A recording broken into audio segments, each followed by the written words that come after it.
All right. Hey, welcome to Jags Talk Live. This is Shannon, ready to bring you the news of flushing, forgetting, eradicating, erasing the difficult loss of week one with the Dolphins. But we are going to be looking ahead to the Browns game that's coming up and are excited about the possibilities with this team still. And so the goal of this podcast is to primarily focus on Jags talk. And as the questions come in through chat, as we continue to grow this channel. And again, as I always say, every week, this is a hobby of mine that I love doing. So if you have subscribed and you have listened here and there, please submit questions. I'd like to add that into content that I can be able to give my opinions and thoughts on. Again, always let's be respectful of each one's comments and respectful of each one's comments and their, you know, we don't want breed any negativity here. So I just want to continue to make sure that that is something that we do in the forefront because it's all just fun that we're talking about here. We all are passionate about our teams, but we don't ever want that to get in the way of not treating each other with the respect that we deserve. So whenever you feel the need to want to give a comment, please do so. I'd love to be able to add that content into the script here and give my opinions on that. Whatever your team is fine as well. But we primarily focus on the Jags here, but we'll talk about other teams around the NFL as that content comes in. So welcome. I'm glad you're a part here of Jags Talk Plus. And so what I want to do, look very briefly, extremely briefly, I want to look back at the game against the Miami Dolphins. Listen, we beat the whole week to death here about that game. We should have won. Definitely feel like we were the more talented team on both sides of the ball completed. Obviously, they have a powerful offense, but when you take the complete package of the team, I think we're overall the more complete, more talented team. And so, so when you I see your comment there. That is wise there to make sure I should be in the tag. If it's not, I'll make sure to put it in there. But 7 p.m. Eastern. 7 p.m. Eastern here in the United States, 7 p.m. Eastern on Mondays and on Fridays is when I go live. So thanks for bringing that up. And it should be in there. If it's not, I'll make sure it's in there going forward.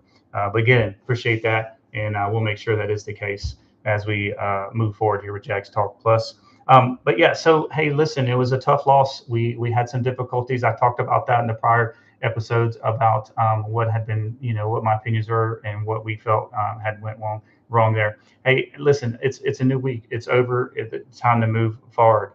We let a game get by. We let a game just kind of really just gave the game away. But I don't think that's the character of this team in the longevity of what this team's wanting to accomplish. I don't think it's a sign for us to be worried and concerned about as we move forward when it comes to this team. So, hey, when we think about positives of that game, I mean, we held a high-powered offense down to only 20 points, and that was till the very end. We played 3 quarters of good football until the fourth quarter, right before the fourth quarter with the fumble, but then everything else kind of fell apart.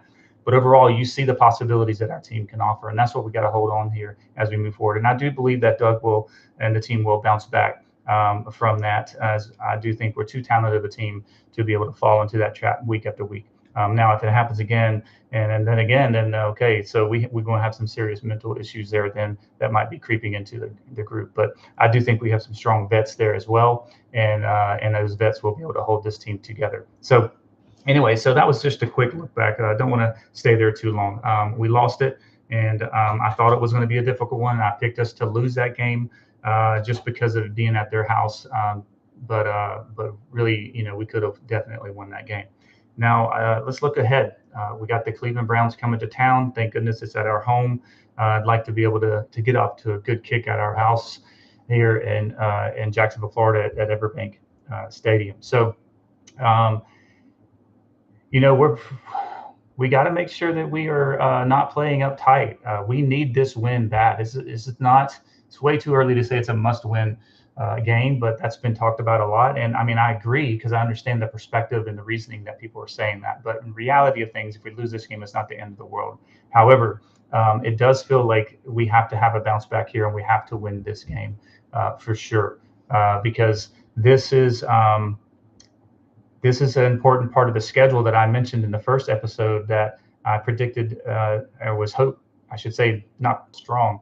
And then we got to play the Buffalo Bills and then the Texans and then the Colts. That's two divisional opponents back to back within our division, but also playing the Bills at their house on Monday night. So this could go very bad quickly if we don't at least get a win here and go into the Buffalo Bills game 1-1 there, because they look like they're firing on all cylinders right now. So the Cleveland Browns are coming to town, and we'll talk about them in just a minute. Right now, I want to give my thoughts on the Jags team and where we're at right now. Um, I think offensively, some of the mishaps we had against the Dolphins are going to be cleaned up because first off, with Christian Kirk dropping two passes, he just that's not his mojo. Like he that's extremely out of character for him, and so I don't expect that to be an issue going forward. But those two drops were critical third down conversions. I don't think that's something that we need to worry about. So he just plays the way that Christian Kirk plays, which is that confident, that kind of go-to receiver for Trevor when we need that first down. He goes to him. I mean, it was evident in the Dolphins game. He went for him twice there and just had dropped passes. But Trev still got confident in him. He's still going to go back to his confidence to him and still go back to him. And Christian Kirk 9 times out of 10 will make that play. And so I have no problems going forward with him. I think he bounces back strong. Evan Ingram was not utilized that much in that game. I expect that to be increased as we go forward with this team on offense. And what was positive was we were able to run the ball. Granted, we had some issues still, third and short, fourth and short. But I think overall they ran the ball better. It looked better than it did last year. I think that's the way to put it. It just looked better. Tank ran better. Bigsby ran better. And then, of course, we know what we have in Travis Etienne. So when I think that when we deal with looking at this offense as a whole, there's a lot to be positive about. And so I think that we're going to be able to run the ball well. And I think that should be able to open up everything else. But it was very, very encouraging to see them run. It just looked different and it looked better than it did last year. So that's encouraging. Defensively, I think we're a better defense overall, not just because of the scheme-wise and the coach. I think Ryan Nielsen, our defensive coordinator, has definitely taught our guys well. They played fast. They didn't seem like there was too much confusion. I know that Coach Peterson talked about there were some minor communicational issues there, but some of that I think took place once Tyson Campbell got injured and went out of the game, and you had some rooks come in. So I do think that gets cleaned up. But when you just look at the defensive line of our team, it's strong, and our linebackers are strong as well. And then so I think that our defense has the capability of definitely being a top 10 unit, even more so if the pass rush begins to continue to pick up like we think it can. I mean, Trayvon Walker has 2 sacks from the first game, and Eric Armstead had a sack there. And Josh Hines Allen, you know who he is. He didn't show up in the stat sheet with sacks, but he's going to continue to come on. So I do think that our defense is going to be a strength for us as well. And if you can marry that up with an offense that has the ability to be one of the top scorers in the NFL, it just needs to start doing it. You marry those two things up, then that can be a very dangerous team. Injury report was kind of concerning. Darnell Savage is out, and he's our nickel. I mean, he was playing all over the place against Miami, and so he is out. That means probably rookie Jarian Jones will come in to cover his spot, which Jarian Jones has shown as a rookie to be a very good, reliable defensive back. And he also could slide outside if he needed to, because the other issue with our injury is Tyson Campbell, our top cornerback, may end up having to go on IR for a little bit for another hamstring issue on the other leg. Last year he had a hamstring issue, but it was on the opposite leg, and so now this year it's the other leg. So we're hoping that's not something that's going to be long, but it is definitely possibly for him to go IR. And so Jarian could go out there, but most likely he'll probably hang out in Savage's spot as a nickel, and then Buster Brown, who came in during the game against Miami and filled in for Tyson Campbell. And he was a draft pick we picked a few years ago, and they developed this kid, and they like him. And so a chance for him to kind of show what he needs to do. But we do have some options there, not on the level of Tyson Campbell, maybe. Because Tyson Campbell just got paid. He's one of the top corners in the league. But that's how others get recognized, is they fill a slot of someone who got injured, and who knows what we have behind that. You just never know. And then of course they brought up Trey Flowers from our practice squad, who is a veteran, who is a guy that they like as well, to be able to give some depth there. So I think offensively, our guys are going to continue to progress and be good. I think defensively, our team it can be very, very good. And so just kind of wanted to talk a few thoughts about that in the forefront. But I do think that it's extremely important for us to be able to I think it's extremely important for us to be able to, to get off to a fast start. And I don't mean that it has to be throwing it across the yard. I just think we need to continue to be balanced if we can, and then just don't beat ourselves. That's what we did against the Dolphins. And we beat ourselves. So, but that's my take. I think our offense is poised to have a bounce back game.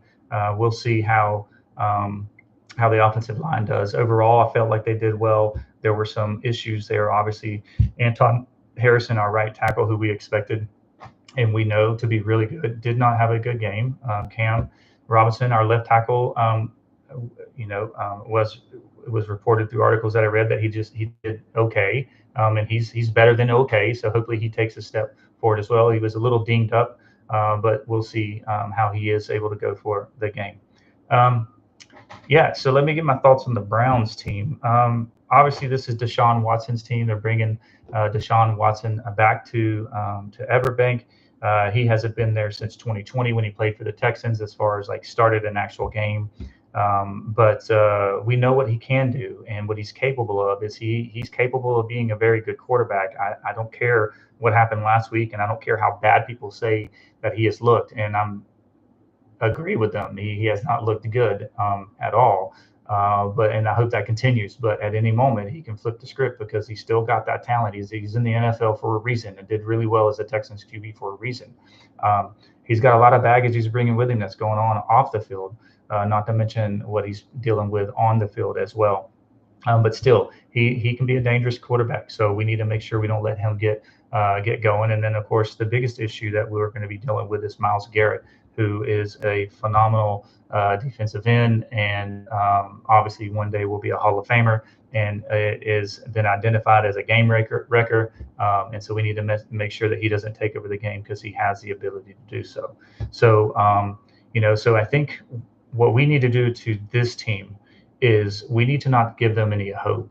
If we can get an early lead on them pretty quick, then that might go a long way to being able to kind of break their spirits a little bit, because I think there's some tension already within the organization between what's going on off the field, and the talk that's going on and surrounding that. And then if you match that with some bad play on the field, then that could be a recipe for disaster. And we want to make sure that we don't give hope and confidence in a team that is kind of down in those areas. But that does not mean that they're not going to be a formidable opponent.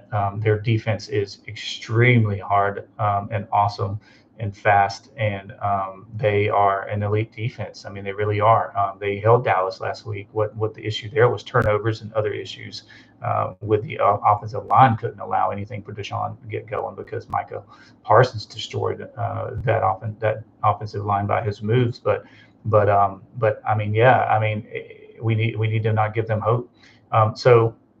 I know that their two tackles have been out and have had issues, so there is going to be some offensive line issues that we should be able to take advantage of, especially with Trayvon Walker and Josh Hines-Allen, and hopefully we can take advantage of that. So I'm looking forward to seeing how our defense is, what I would think is going to be able really handle the Browns, and we just need to make sure that we don't give them any kind of hope in the sense of that. Just shut them down relatively quick. And if that O line is having continues to have issues where they're beat up and they're just not doing very good, and we can get some early hits on Deshaun Watson, that'll go a long way to being able to kind of help keep that hope and that confidence low for. But we just have to be very careful and play smart football here, because this defense has the ability to be able to force turnovers, particularly if Myles Garrett is having his way and getting pressure on Trev, and Trev's having to rush some throws, or that can easily lead to an interception if it's a tip pass, or just Trev rushes something when he shouldn't, or we have something worse where he gets sacked and fumble the ball. And so we just need to make sure we protect Trev. If we can give Trev some time, I do think he'll be able to find the open receivers, and we can score points in this game and our defense should be strong enough to be able to hold what we've seen so far from the Browns offense of not a very scary offense. But again, at any week, an offense that didn't look good the prior week can turn around the week afterwards and look pretty well. So we need to make sure that we do that with the Browns, that we kind of just play our brand of football. We take it to the Browns. We play tough physical football, run the ball well, play action, let Trevor be Trevor, play loose, and try to get an early lead on this team will go a long way. And then on the flip side of that, our defense needs to try to do what it can to suffocate that offense even more so. And so, I think that it's extremely important for us to do that and start fast. And also, I think it's important for our team. Make no mistake about it. When that fumble last week happened on the goal line, I said this in the last episode. Something happened to our team. The confidence level. I'm not going to go so far to say that they were mentally weak, because I don't think that was the case. But something happened to the team, and you could just feel it. That it just felt like it just felt like it was a death blow when it wasn't, but it felt like it was.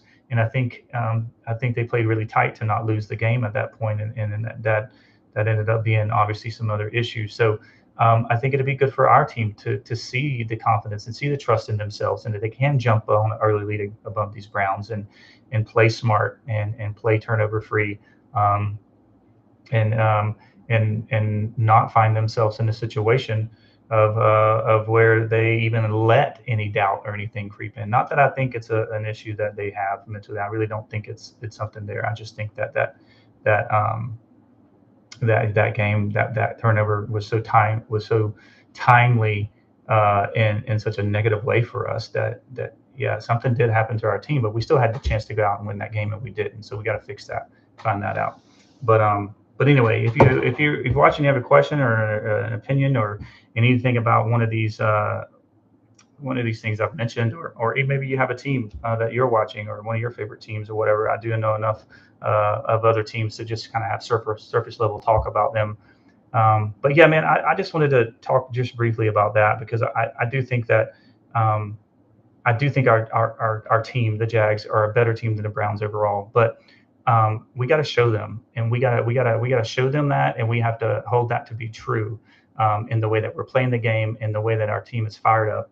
If we can do that, then I think we set ourselves up well for coming out of the bank with a dub over the Cleveland Browns. And make no doubt about it, no doubt about it. They're going to be just as eager to get a win. I mean, they're 0-1 as well, and so they want to get that taste out of their mouth, and they want to be able to get that dub too. So we need to make sure we don't give them that opportunity to do that. So that's my take on the Jags so far, and on the injury report of what I think is going to happen there.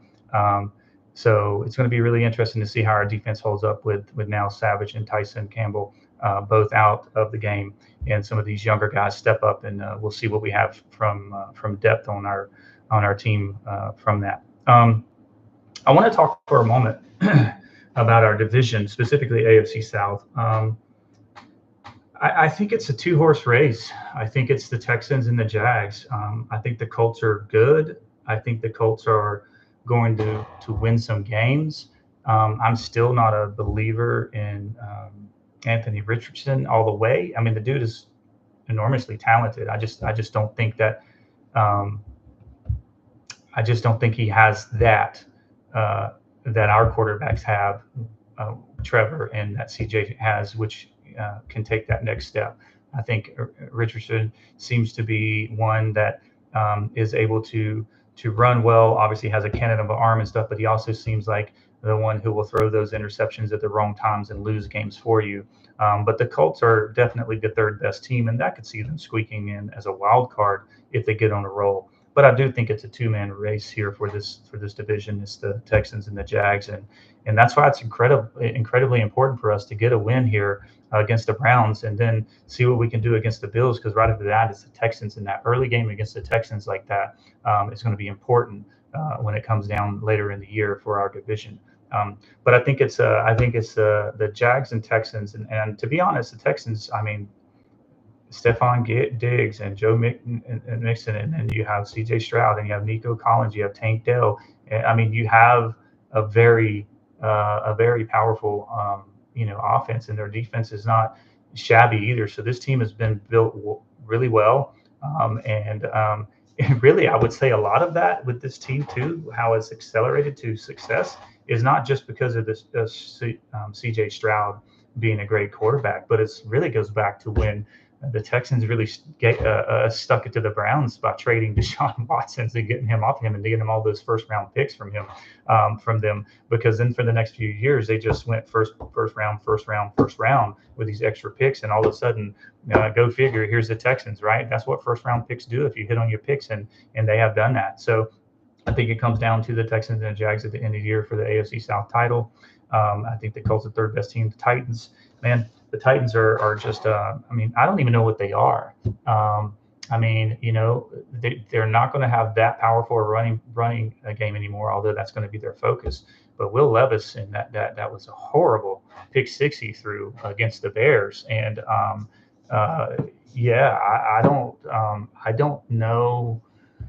They're definitely going to be in the bottom of the AFC South, and I don't know how many games they're going to win, but they got a long way. So they got a long way. So my concern is to keep up with the Texans, and then when we play them, try to get one of those games for sure, and then try to have the better record at the end, like we did last year until we ended up getting banged up and not being able to sustain the wins when we needed them towards the end of the year. So yeah, I think our division is setting up to be a fun division to watch, because even though I feel what I feel about with Anthony Richardson and the Colts, they're still going to be a very good team, and he may make that step. I know he's got limited experience from when he was at Florida before he came to the NFL as far as playing quarterback, and so he could just be a late bloomer because he's got all of the talent in the world. And if that does happen, then you got three like really exciting quarterbacks now in our division. That's going to make it really, really difficult, and yet fun to watch. And then we'll see what happens with the Titans, but I'm not sure if Will Levis is going to provide what the Titans were hoping when they drafted him, and so they may still be looking for a while. But that's my take on the division as far as where we're at right now. And I do think we have a very prime opportunity here in the next 2 weeks if we can get on a good, decent roll here to set up a pretty early showdown against the Texans in this early 2024 season to maybe set the tone for us going through the rest of the time. But it's time for our team. It's time for our team. When we talk about expectations, and that's kind of what I wanted to close on here. It's time for our team to step up to the plate, man, and to just go ahead and start rattling off these wins. I mean, we are a very talented team. I think Brian Thomas Jr. is going to be an exceptional rookie receiver. By the end of the year, we're going to be in awe of what I think he's been able to accomplish. We have other weapons around our team. I think our defense is coming right around the corner to becoming one of the top ones in the league. And just like our owner said, the expectations is to win now. But Trevor, it's like, hey, it's time. Like you've done it You've done it in the past. We've seen you do it in the past, where you carried the team on your shoulders to win games in last second throws to Zay Jones against the Baltimore Ravens. In the 2022 season, where you won that game in there, and then the Dallas game came back and won, and then the Charger game after throwing 4 picks in the first half, you come back in the playoffs and win that game for us. And so we need that Trevor back. We need that back. If you can give us that, then when it comes down to it on these, definitely going to be what sets us apart as one of the top level teams in the NFL. But it's got to happen now. It's overdue. It's especially since the way last year went from the beginning of the year looking good and then falling off to the end, and then we start off this year the way we have. So it's time for that to take place, to where we have that confidence again, to where it's like, yeah, you know what, you may have just scored and there's only 2 minutes left in the game, but it's okay because we got Trevor. Like, I honestly feel like that's an argument that we have, and it's a legit argument that I think can be sustained, and that will help us to be able to be a strong, formidable team going forward. But it's like, we need to see that again. We haven't really seen that since early of last year, and even the year prior to that. And it's just been too long. And we need to be reminded of what we really have in Trevor. And I think Trevor can make that step. And let's start this week against the Cleveland Browns, who are going to give us a tough fight because their defense is really good. But let's see Trev take control of that defense and win that game for us as well. And let's win it convincingly. Let's not have them hang around. Let's kind of handle them. Let's not give them any hope. Let's beat them down pretty strong. That way we can go into the game against the Buffalo Bills with high confidence, who we've had success against, and just get back on the right side of things going forward. So, hey, listen, thanks for being a part of Jags Talk Plus. We will go live again on Monday at 7 p.m. as we look back over the weekend of the games that took place, and specifically we will address and talk about how the Jags Cleveland game went, of course. And then again, towards the end of next week on Friday at 7 p.m., we'll look forward to the next opponent as well. Please, if you can, hit the like button, and then also if you would share or talk to your friends about this. I just do this as a hobby. I love it. I would love to have other people join in and ask questions that would help drive the content. So thanks so much for being here, and excited about the game this weekend. Let's go Jags. Let's go and just take it to the Cleveland Browns. Let's beat them. Let's send them back home with an L, and let's get back on track on our way to victory here as we get ready to hold down and lock down the bank this Sunday. So thanks to everybody for being a part of this. I appreciate you, and look forward to Jags dub and talking on hopefully Monday, looking back to a dominant performance by our team. All right, appreciate it. Thanks again for being a part of Jags Talk Plus, and I'm looking forward to seeing each and every one of you next week. All right, take care and see you then.